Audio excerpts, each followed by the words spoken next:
Պարոն Հովհաննիսյան, պարսիկները մի խոսք ունեն, ասում են հալվա ասելով բերանը չի քաղցրանում։ Ինչքան է օգոստոսի 8 ասենք, բայց օրինակ շաբաթ օրը եղել եմ Գորիսի տարածաշրջանում, նույն առաջնագիծն է, նույն մարտական հերթապահությունը, դեռ ավելին միշտ կահավորման անհրաժեշտություն ունեցող։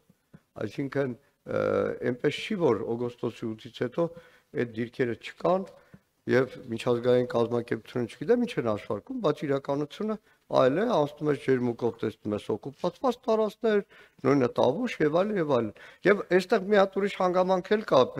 իհարկե ԱԱՑ-ի ժամանակ ավելի մանրամասն կանդրադառնանք, օրինակ ԱԱՑ-ի, որ նաեւ սահմանապահ զորքերն է, կապիտալ շինարարության ծավալները ի տարբերություն նախորդ տարվա այս տարի 2025 թվականի համար ավելի քիչ են նախատեսված։ Տրամաբանությունը իշխանության, որ այ տեսեք սահմանագծման, սահմանազատման աշխատանքը հզոր թափով առաջ է գնում, ենթադրում է, որ սահմանապահ ուղեկալների եւ այլնի զորանոցների համար շատ ավելի մեծ գումարներ են ներդրվելու, որովհետեւ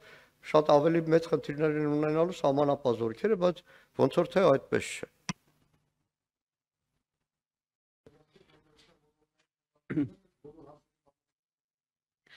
Ես կարճ ուղղակի արձագանքեմ, պարոն Մանուկյան, ԱԱՑ-ի հետ կապված իհարկե կքննարկենք, երբ որ ԱԱՑ-ի բյուջեն քննարկելու լինենք, ինչ վերաբերում է պաշտպանության նախարարությանը, ապա ես եւ պաշտպանության նախարարը մանրամասն պարզաբանումներ տվել ենք այն մասին, որ այն նվազեցումները, որը կան բյուջեում, որևէ ձև չեն անդրադառնում այն ռեֆորմներին, որը մենք իրականացնում ենք եւ վերազինման աշխատանքներին, դա պայմանավորված էր նրանով, որ մեր գնումների եւ կապիտալ ծախսերի իրականացումը որոշակի տրամաբանություն ունի, մի տարում չի իրականացվում եւ մենք որոշում ենք կայացրել ապագա ծախսերը առաջ բերել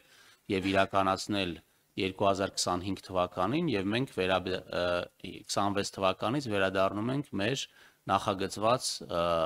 հետագծին ծախսերի առումով, բայց իհարկե պաշտպանության նախարարության քննարկման ժամանակ այս հարցերը շատ մանրամասն կխոսենք։